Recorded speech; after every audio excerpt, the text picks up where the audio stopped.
Hi everyone, good morning, good afternoon, good evening, wherever you are. I'm your host, Dr. Haider Shah. On behalf of Kalwas, I would like to welcome all of you to this webinar. Thank you very much for joining us. Today we have another very interesting topic, and I'm really honored to welcome all of you to this wonderful webinar. Today, we will have a wonderful speaker who is a distinguished guest speaker who is going to talk about the 21st century as teachers as artisans of global citizens.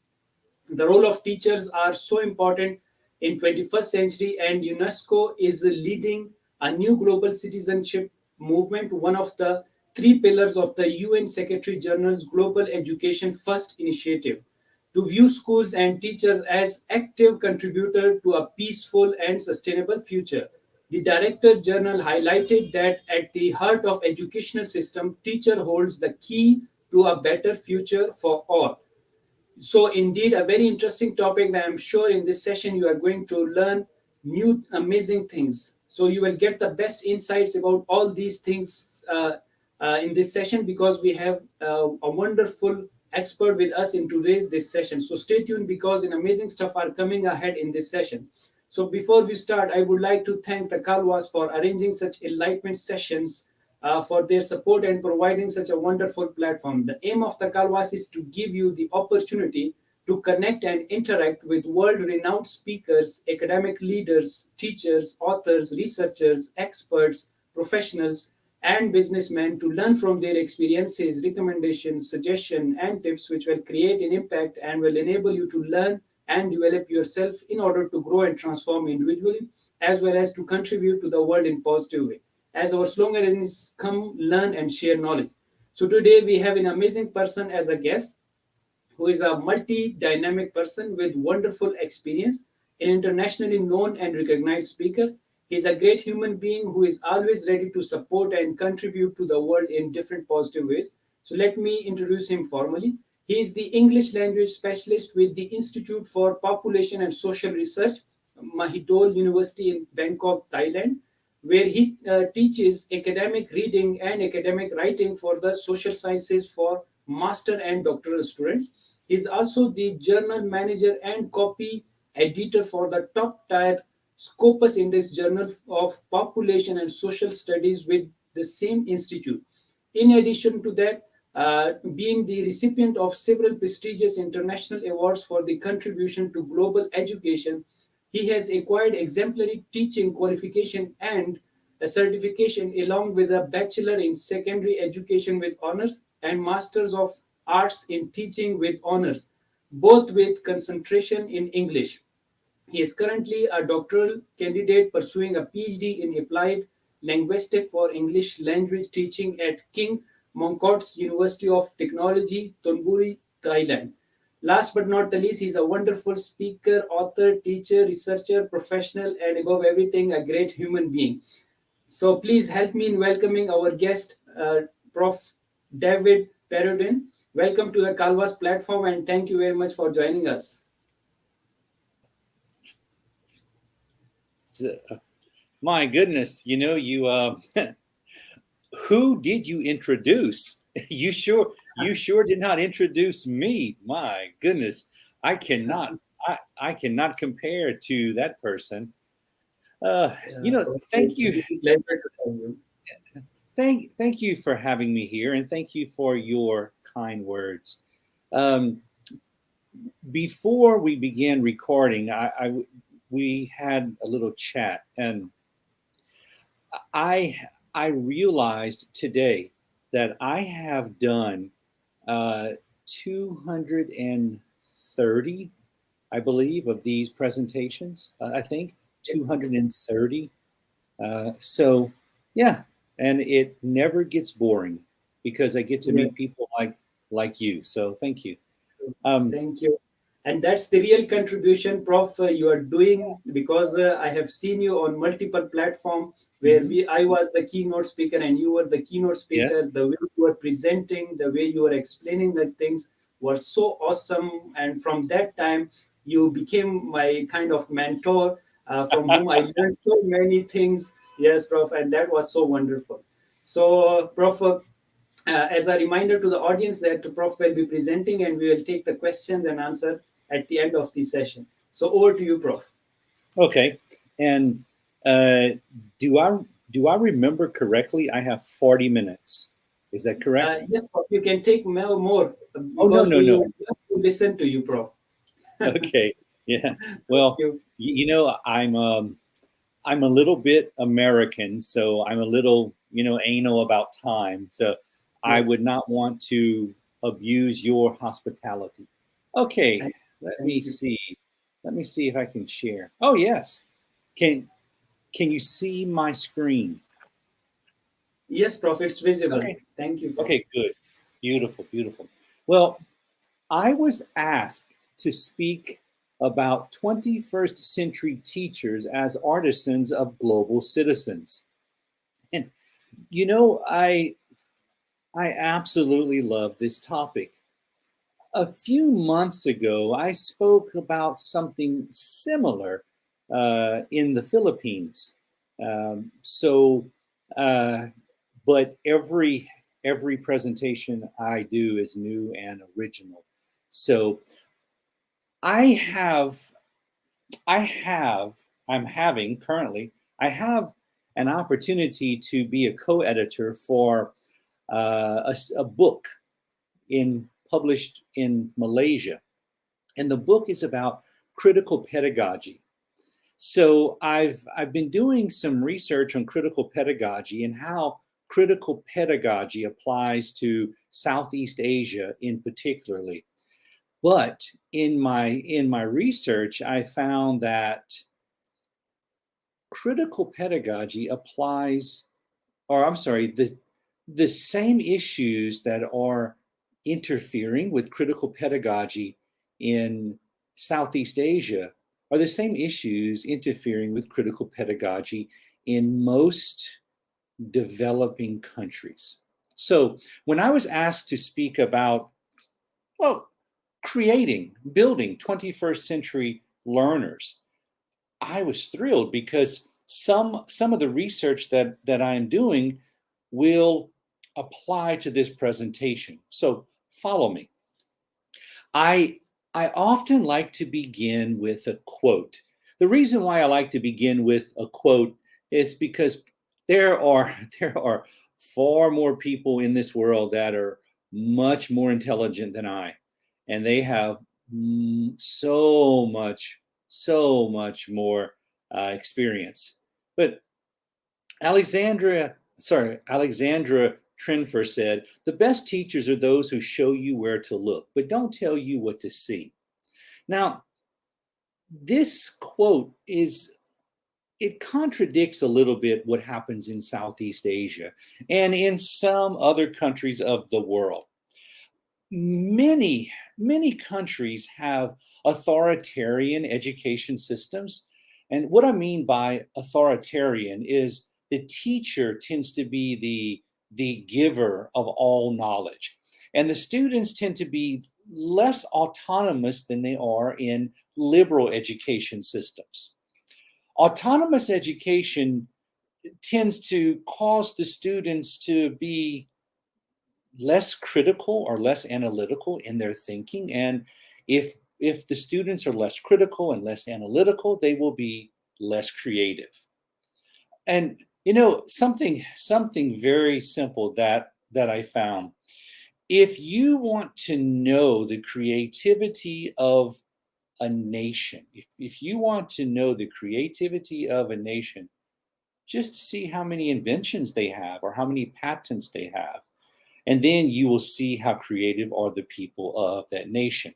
If a nation has very few inventions or very few patents, then they are less creative. Now, I'm not talking about taking something that was already created and slightly improving on it enough to get a new patent, because we know that happens all over the world. I'm talking about base inventions, right? So in a liberal system, teachers do not tell you what to see. They just guide you where to look. And you know, my presentation today is going to focus a little bit on critical thinking, analytical thinking, creativity, but with university graduates. Why? Why university graduates? Well, for for nearly 2 decades, I have been teaching college and university students, and I find that um, I find that high school students, especially in this side of the world, high school students tend to be very immature. Now, not all. I'm just speaking in general. Of course, some countries in Southeast Asia are more developed than others, but as as a majority, students tend to be somewhat immature, and they have they have either little desire or no desire to be autonomous learners.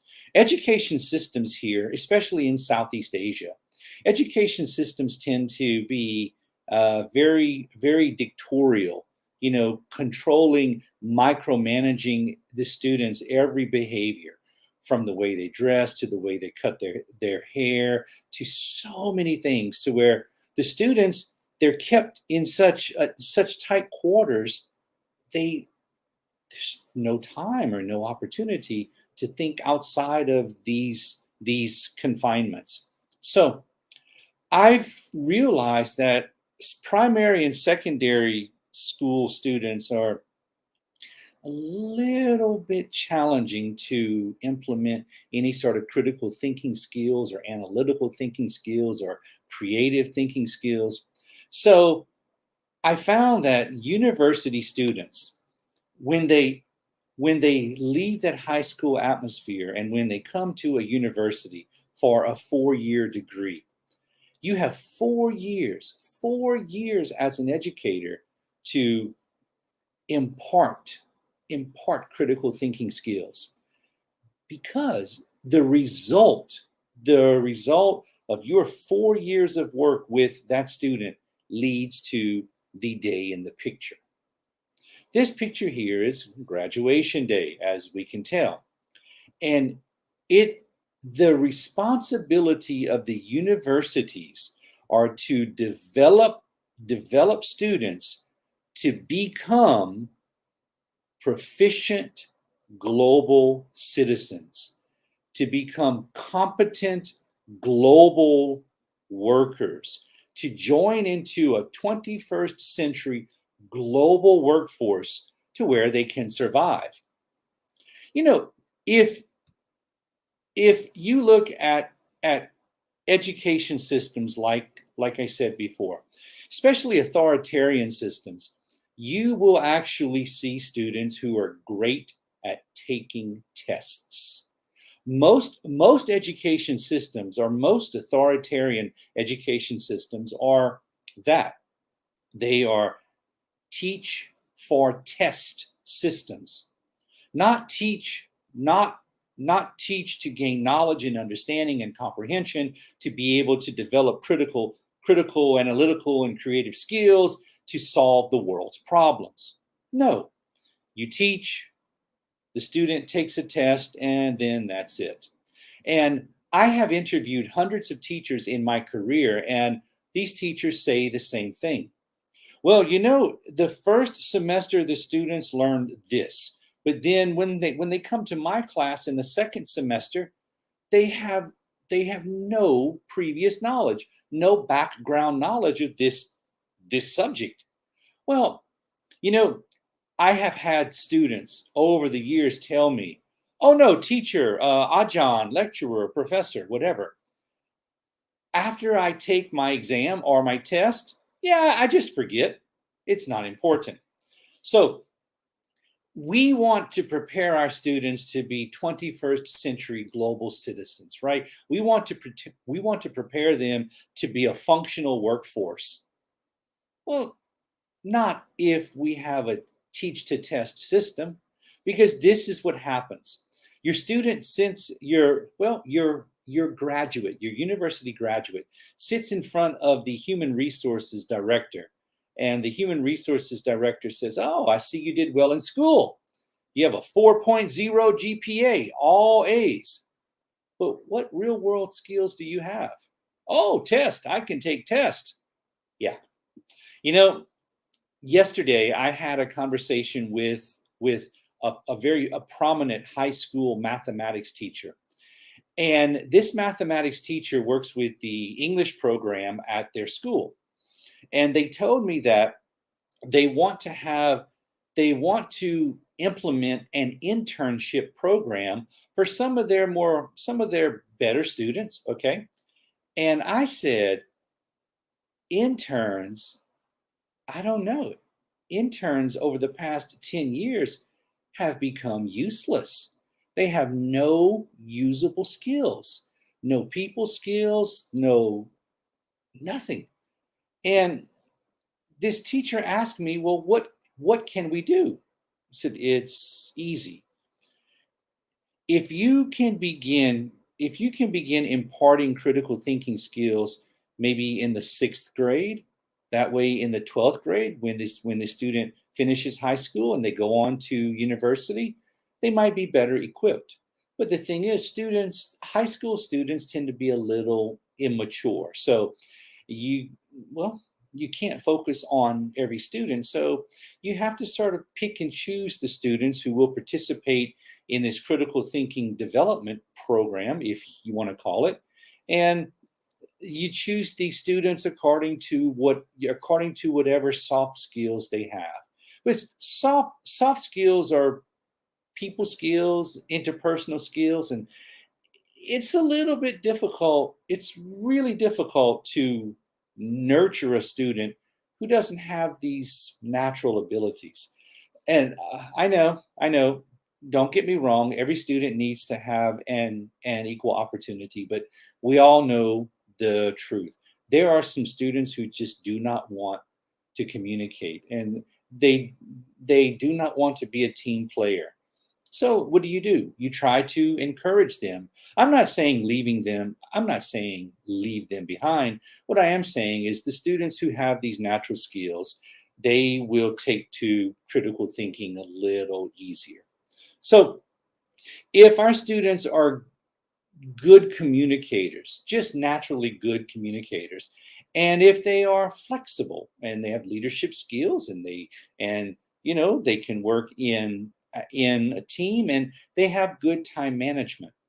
The students who come to class on time, the students who finish their assignments on time, the students who are more mature than their classmates, those are the students who will take better to critical thinking skills.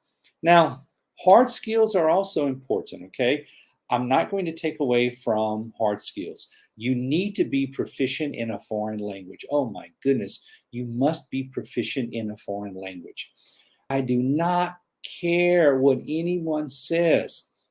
Just knowing your single language, your one language, is not enough to survive. Look, I am from the United States, okay?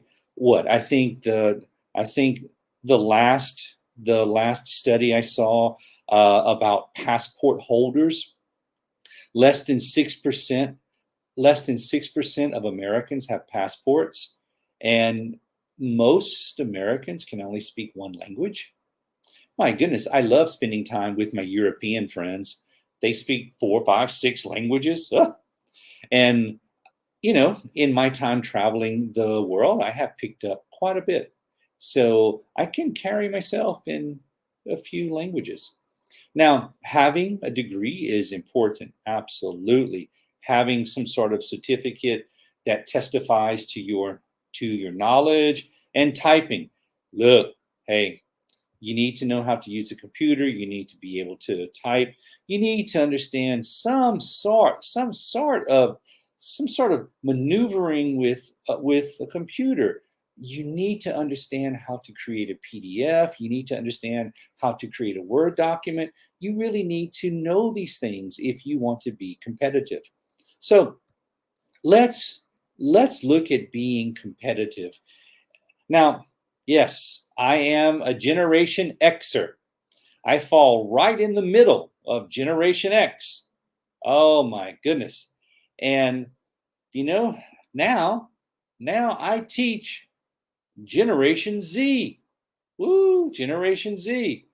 Um, and there is a big difference in responsibilities between Generation X and Generation Z.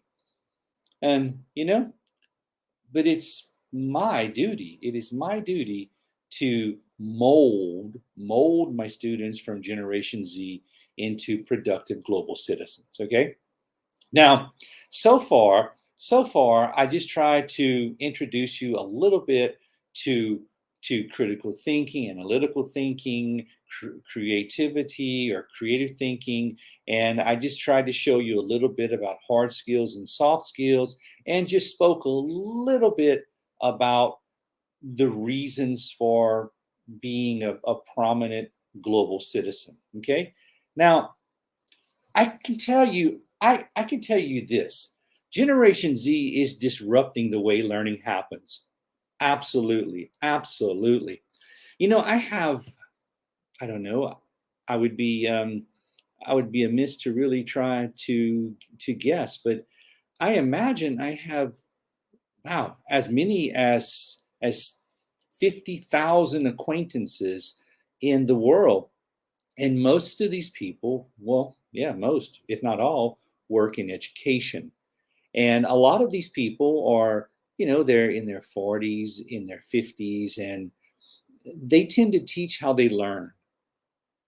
Yeah, rote learning, memorization, teach to test. And Generation Z does not want that. So they are disrupting the way learning happens. They're saying, hey, we learn differently. And if we learn differently, that means you should teach differently. So we find that Generation Z, they tend to embrace social learning environments. Um, so if we are artisans of these 21st century learners, if we want to prepare Generation Z for the future, then we need to establish social learning environments. What is that? What is a social learning environment? Well, our world is messed up. Every day in the news, we see so many horrible things that people of this world are doing, and we see some of the highest percentages of pollution, plastic pollution, air pollution, water pollution from some countries on this side of the world. And this pollution comes from Generation X and Generation Y. Gen Z wants to change the world. And we have to create safe learning environments for them to be able to ask questions, for them to be able to discuss. And they're no longer interested in just showing up and sitting and letting us talk and talk and talk. Wow, can you imagine sitting in a 3-hour university class and all your lecturer does is talk? Oh my goodness. Talking without interacting? Oh my goodness. Oh, that teacher needs to retire. you know? So Generation Zers, they need to do things. They really need to, they need project-based learning, because just sitting and listening and taking notes and memorizing for exams, that doesn't happen anymore. That is not productive. Generation Z, they need to be fully engaged. They need to be part of their learning process. So if we want to develop 21st century learners, we need to engage our learners. But how can we engage learners in authoritarian systems? Authoritarian learning systems to where the teacher cannot be disturbed. You can't ask questions. If you ask questions, that means you are not paying attention. The teachers do not want to promote critical thinking. Critical students, analytical students are a threat to the teacher. creative students are a threat.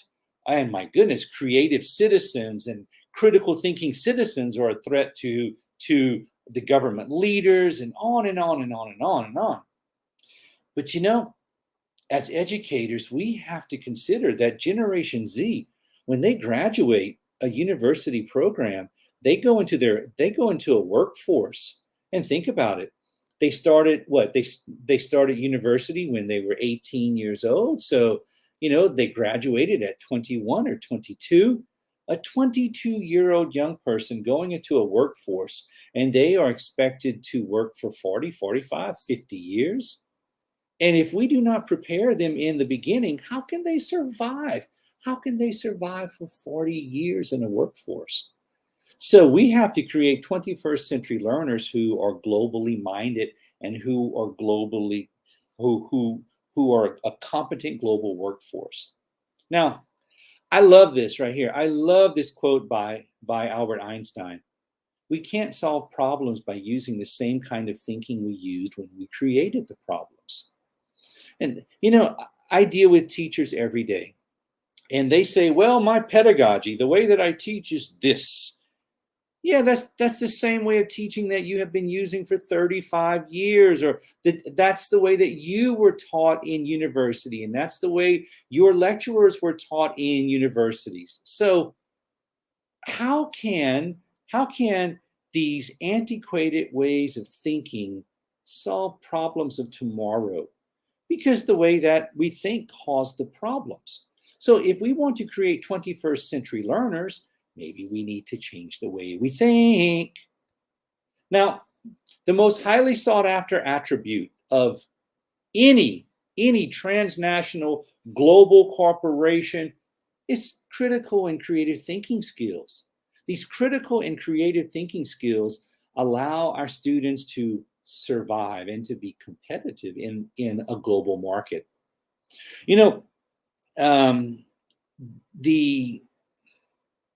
Most countries have some sort of national industrial development type organization. They have a ministry of development, or they have NGOs, or every country has something like that. And every country tries to invite major investors to come to their country and to build factories and to employ the people. That's nice.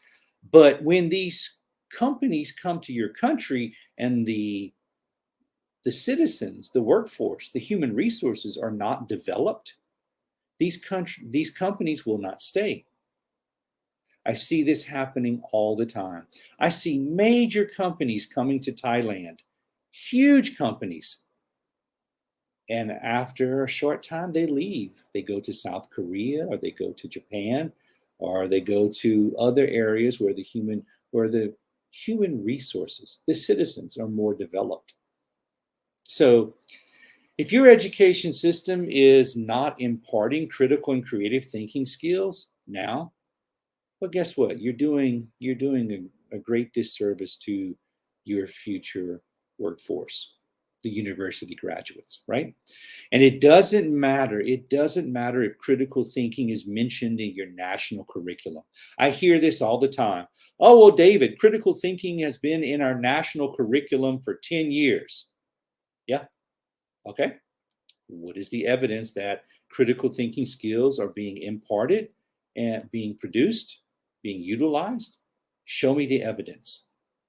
Oh, well, we don't have any. Well, guess what? It's in your national curriculum, but your teachers are not able to impart critical thinking skills.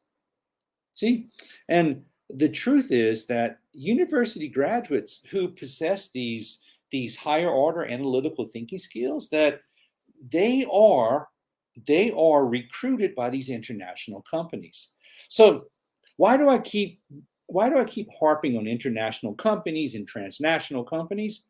Well, the truth is, if you have a country with 250 million people, 300 million people, even 70 million people, and if your country is developing, in the process of being developed, well, the GDP of your country will be very low.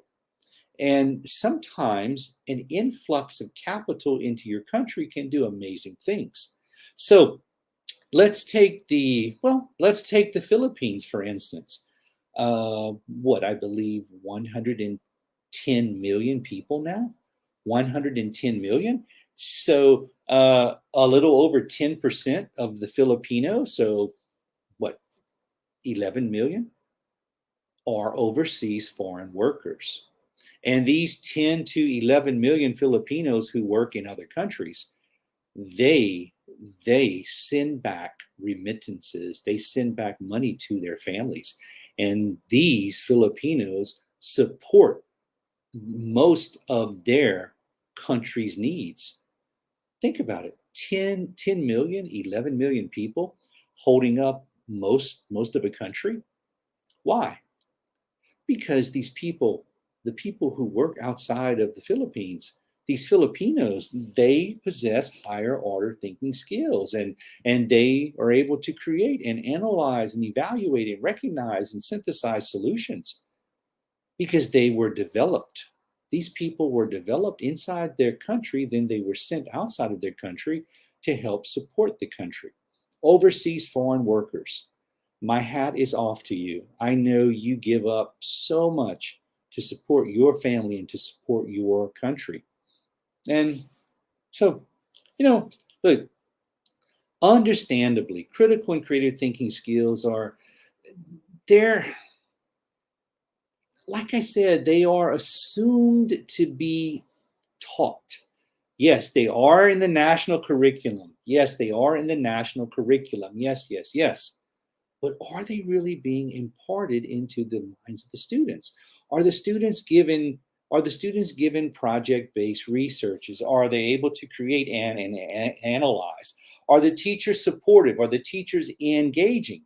Because the truth is, studies all over the world, studies regularly attribute the weakness of applying these skills in education programs to inadequate education and instruction materials, insufficient teacher training, and lack of confidence in the ability of the teachers to deliver the lessons with a critical thinking emphasis. So, what am I saying?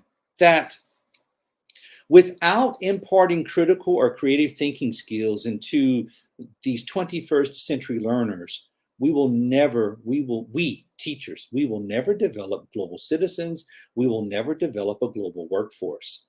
So what do we do? What do we do? Well, what are the issues? Inadequate education and instruction materials. Well, guess what? We need to develop these materials. Insufficient teacher training. My goodness, train the teachers. A lack of confidence in the ability of the teachers to deliver lessons with a critical thinking emphasis. Like I said earlier, teachers teach the way that they learn. So instead of thinking that you can do everything in-house or in-country, why not bring in professionals who have been successful in the things that you need, and allow these professionals to help you integrate these programs into your teaching culture. Look, I hear this so much. I hear this so much, and it is boring to me now.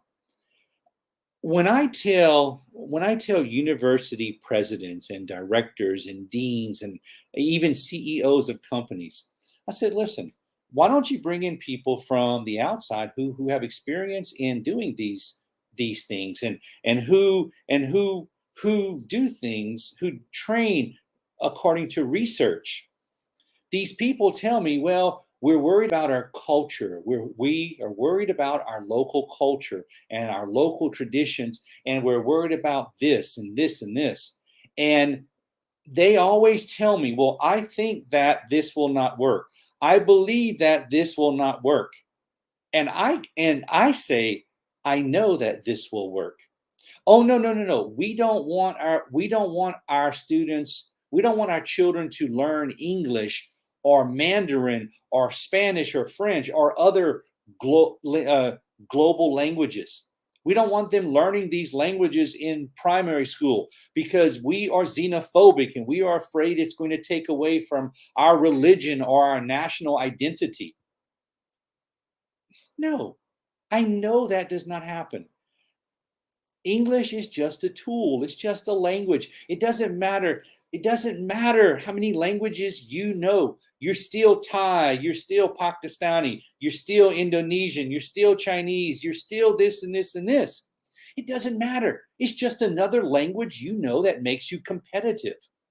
And if we base our national curriculum or opinion or on opinion, belief, or even faith, our students will not be successful in a global society. We need to base everything what we do on data. We need to base everything what we do on data. We have to stop saying I think, I hope, I believe. No.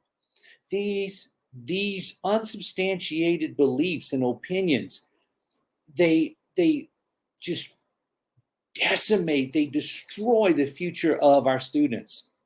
See, I love this. It is better to change an opinion than to persist in a wrong one. Look, okay, I don't 19, 20 academic journals, I believe. I am a reviewer for 20 academic journals. So I am not exaggerating. Some months I will review way more academic manuscripts than what I care to admit. And some of these manuscripts are based on local traditions and local knowledge. Yes, local knowledge, yes. Local traditions, fine. But we cannot allow local traditions to interfere with creating globally minded learners. We can't say, well, this is our language and this is our religion and this is what we believe and this is what we do. Well, if you have that mindset, our way is the only way. We are xenophobic. We are afraid of everything. Well, you will never develop 21st century learners. You have to understand. You have to know that the traditions that you instilled into your child's heart and in their mind will carry them through their whole life. Just because they work in another country or they are exposed to different people, it doesn't mean that they stop being who they are. You have to change what you think because it's wrong. You have to understand that it doesn't matter what color of skin, it doesn't matter what gender, it doesn't matter what orientation. None of this matters. The only thing that matters is if we can live and work in harmony. Sorry, I know some of you might get a little angry because I said that, but the truth is, if we want to be global citizens and if we want to help develop 21st century learners, and if we want to develop a global workforce, yeah, we need to change the way we think. Because knowledge, critical thinking, soft skills, disposition, character, hey, that is what students need to survive. Now, most countries are facing a lack of skilled workers. Like I have been saying the whole time, most countries are facing a lack of skilled workers. And I'm sorry, but the global employment setting continues to change, and it changes constantly. It continually changes. So if we are teaching the same way we did 40 years ago, guess what? We are hurting our students. Our students will never become productive citizens. And I love this cartoon, Pinky and the Brain. I remember watching this many years ago. Pinky and the Brain. You know, Pinky, today is a great day to take over the world. You should do a quick search of Pinky and the Brain and watch a little bit, watch some of their antics. It's cute. I love it. Now, Pinky, are you pondering what I'm pondering? Well, I think so, Brain, but if we are going to teach critical thinking, won't we need to be capable of critical thinking ourselves? This is so funny. This is so funny. I tell teachers all the time, you can't teach what you don't know. You can't teach what you don't practice. You can't teach what is not developed in you. So, if we want to develop 21st century learners, we need to develop critical thinking skills in our learners.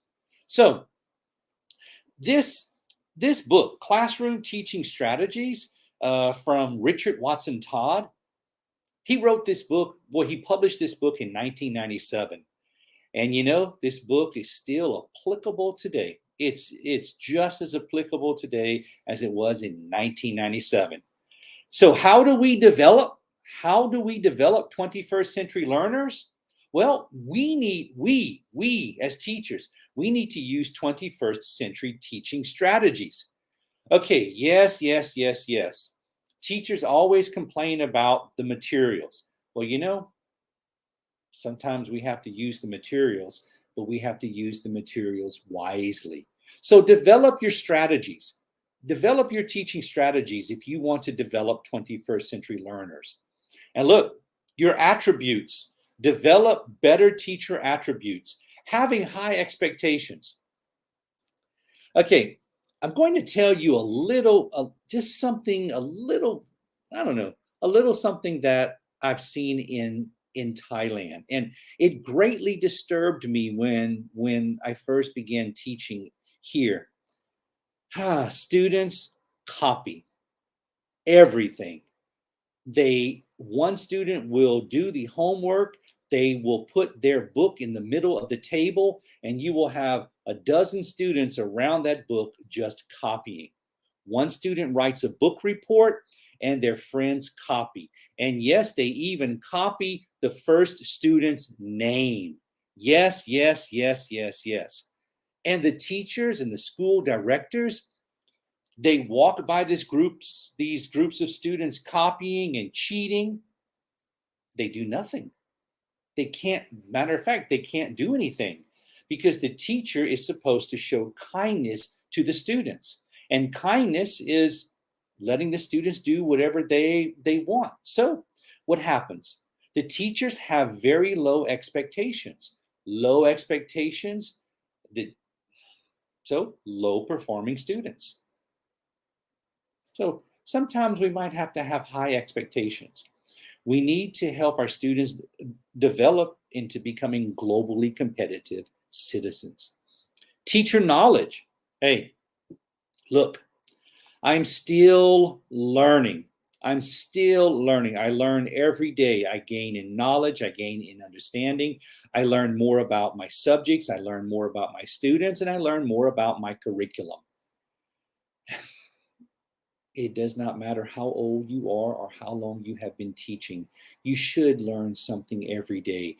And if you're teaching knowledge, if you're teaching attitudes, and you're teaching strategies are the same as they have always been, yeah, that might be a problem. Teaching skills. Again, teaching skills. I remember myself 25 years ago teaching. Oh God, I was horrible. I remember myself even 10 years ago. Looking back, I'm thinking, what is wrong with that person?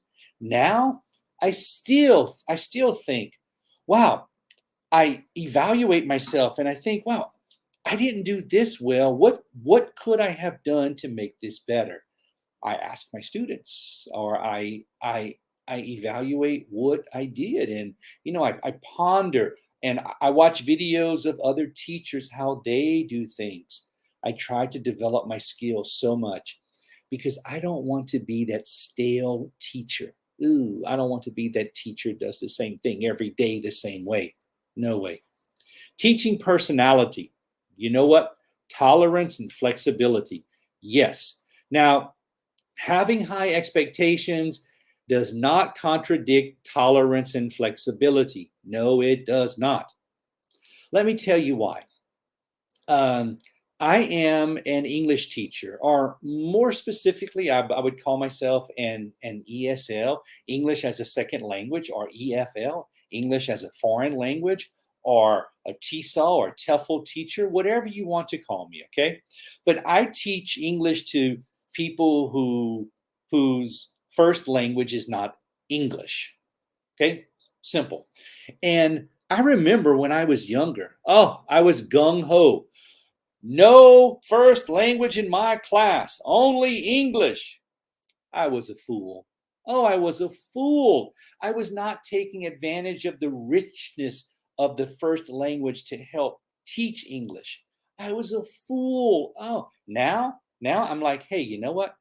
Look, we use your first language to help to help solidify some concepts, or maybe there might be something that needs to be communicated, a vocabulary word, and if the student doesn't really know what it is, it's okay to translate that vocabulary word. Some of it is fine, but I tell you what, from experience, I've seen teachers who they speak in English, then they immediately translate into their mother tongue.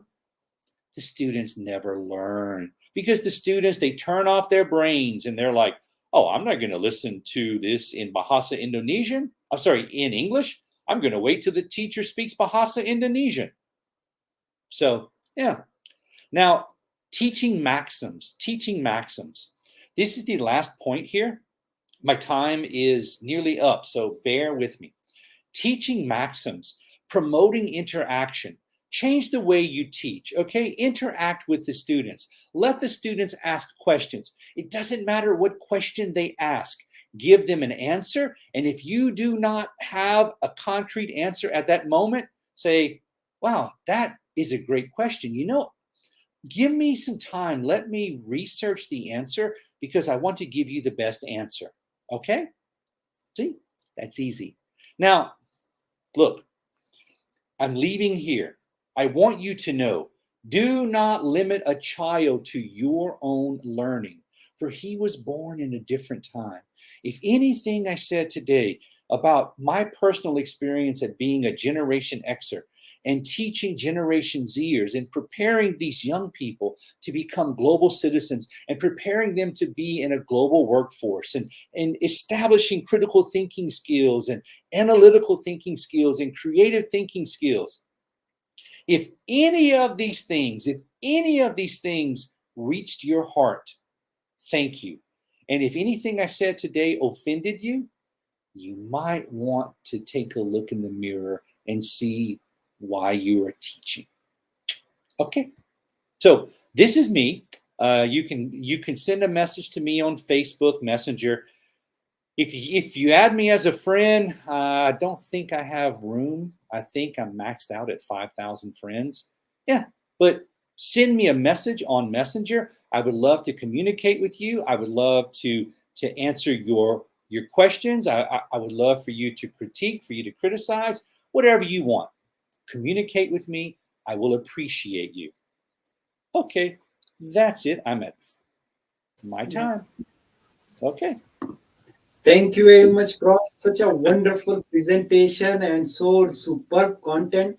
Prof, I was highly engaged what you were saying, because the way you were articulating the things and you were connecting the different dots by giving the facts and figures, by giving the 2 decades exposure and experience to our audience was so nice.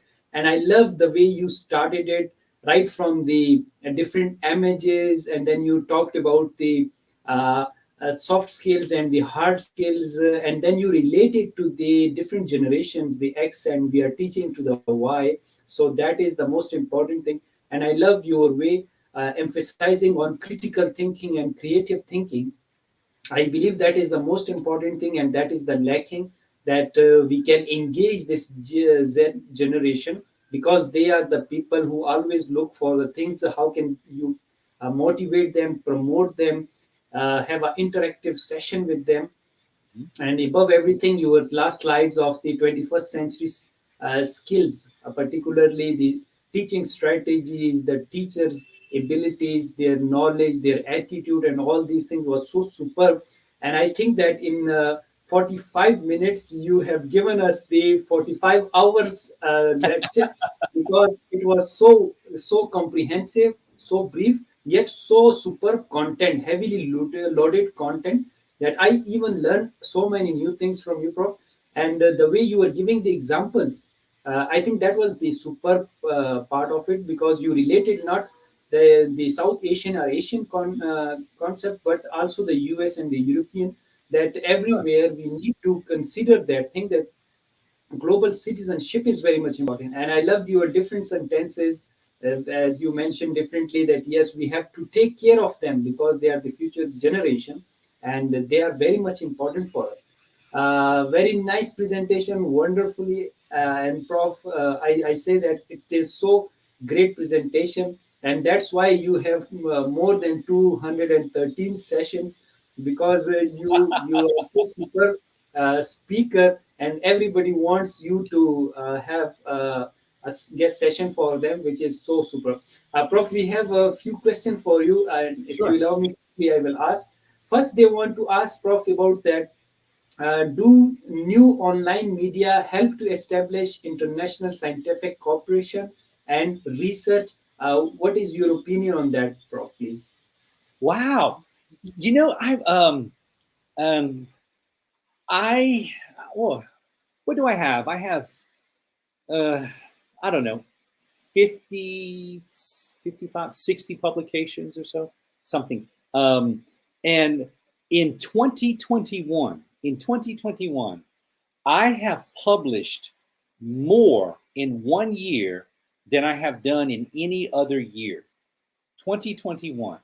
I have published, look, I have published work on language, obviously. I have published work on gender studies. I have published work with people from all over the world.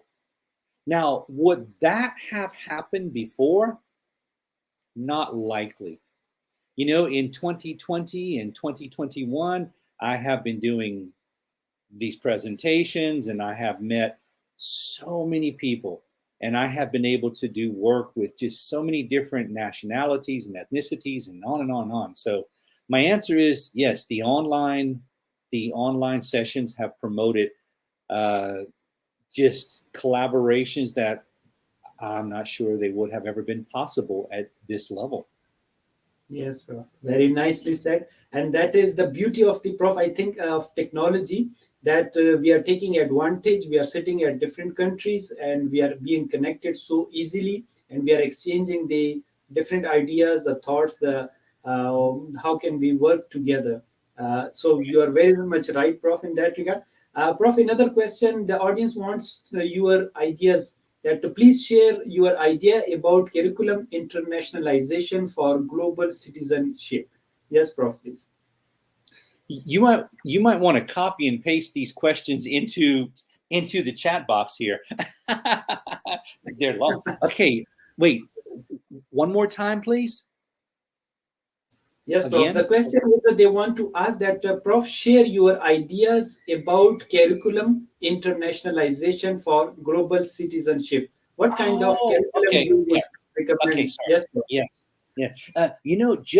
Just yesterday, I had a conversation with a friend of mine. I'm not going to tell you what nationality or what country. Okay. But the conversation went something like this. I said, tomorrow I'm going to be doing a presentation about developing global citizens or developing a global workforce. And this person said, well, what about the local knowledge? I said, yeah, what about it?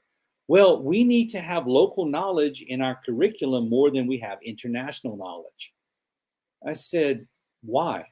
Well, after a while, yeah, um, I realized that this person was telling me that they need to implement more local knowledge and local languages into their curriculum than international languages and international curriculum, right? Because this person is afraid. They think that if the students are not exposed to their mother language, their first language, or their local knowledge, that they will lose. Well, you know what? Look, the truth is, I work in Thailand, okay? And if you see students who begin learning English in international schools at kindergarten, right? Kindergarten, 3 years old, 4 years old. By the time they're 7, they speak like me. They have native English proficiency, but they're still Thai. They're still mostly Buddhist, and they will never stop being Thai. They will never stop using their first language. So the point is, internationalization of curriculum is so important to develop global citizens. And when education stakeholders, when they believe, oh, if we have too much internationalization, we're going to stop being us. No, it doesn't take away from national identity. It doesn't. Come on. Yeah. So Yeah. there you go. Yeah. Yeah. Very nicely said, Prof. And thank you very much for such an elaborative answer. Yeah. Prof, one last question from you, and Sure. it's very interesting question they have asked. The question is, Prof, according to you, what is the basic problem for global citizenship education according to you? Yes, please. You know, okay, this is hilarious. You know, these questions, these questions are the same questions I get asked all the time, right? Because everyone, and you know, everyone has the same concerns. Um, Today, well, actually, before lunch today, I was chatting with a friend of mine, and they are from an Asian country. Okay, let's leave it at that. And I introduced them to uh, to a vocabulary word that I thought was hilarious, and we're going to implement this vocabulary word into one of our studies. Um, and they just, I mean, they just thought it was hilarious. So okay. Right. Wait 1 second. Let me see. Yes. So, I my comment was sometimes we hit a brick wall when we are discussing with education stakeholders in Southeast Asia, and we hit that brick wall because the education stakeholders, they lack critical thinking skills, and they sometimes have an antiquated dinosaurian dinosaurian system that squashes any chance of enlightenment. Dinosaurian. And you know, the question that you just presented, I think about dinosaurs. Dinosaurian. The people who are stuck in the past thinking that the way we did this in 1942 is the best way. No, it's not. No, it's not. The world has changed. Okay. So, what is the major factor stopping education systems from being developed? The way we think, the way education stakeholders think. They are so afraid because they do not understand. You know, my iPhone, right? If I need to know something about my iPhone, what do? I either do a quick Google search, and if I can't figure it out, I hand my phone to the kid across the street. A 10-year-old kid is so much better at using that iPhone than I. So why do these older education stakeholders think that they have all the answers? Okay, they have experience, but they have very little knowledge about the 21st century. So what is the problem? Dinosaurianism. Dinosaurism, yeah. Thinking that we know all the answers and don't want to change the way we think. So, Very nicely said, Prof. Thank you. And you yes. have given again wonderful example for that. And Prof, I believe that what you are saying is very much important because we have to update ourselves as a teacher because we are teaching to the 21st century Yes. students. They have access to the Google and they can get the information. But how we translate it to as knowledge through interaction and how can we communicate about our experiences and exposures. That is the most important thing. Mhm. Prof, I would say that very nicely you presented, very in a wonderful way. You explained everything in a so wonderful way that, and I believe that that's the beauty of the expert, that they make things easy for the people to understand in easy way. And you have given multiple examples to explain your whatever the difficult concepts were. You explain it in a very wonderful way. Prof, really enjoyed your presentation. The content, the slides, particularly the images, was so wonderful, and above everything, you give a wonderful quotation. And that's, I believe that that's the beauty of the researcher, that they always authenticate their work by giving the references. So, Prof, what is your message to the world as a teacher, researcher, trainer, learner, professional, and educator? Yes, please. Oh, you know, one just one message, and please hear what I'm saying. Always use data to support what you do. Unsubstantiated opinions or beliefs are have destroyed, and will continue to destroy our education system. Base whatever you do on proper empirical data. Okay, that's it. Thank you. Thank you very much for such a wonderful message to the world, that don't speak without the data, without the facts and figures. You Mhm. must back whatever you say, that should be based on certain data. So, thank you very much, Prof. Indeed, the 21st century teachers, as artisans of global citizens, we need to continuously learn and develop ourselves as a teacher and learner. Only then we will be able to transform our knowledge and impart our knowledge properly.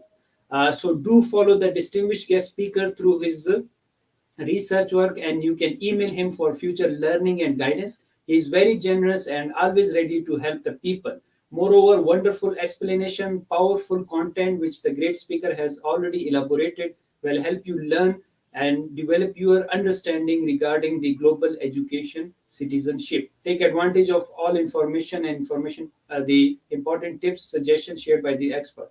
So that is all we have time for today. Thank you once again, Prof. David Perrodin. And also, I would like to thank our audience who joined us. If you have any additional question about the information shared today, please email to us or connect with the speaker directly through his email or on social media, as he has already elaborated it, that you can send him a message. Thank you all for your support and liking our sessions. Stay tuned, as many sessions are on the way. Please do not miss any session. Until next session, take care of yourself. Bye bye.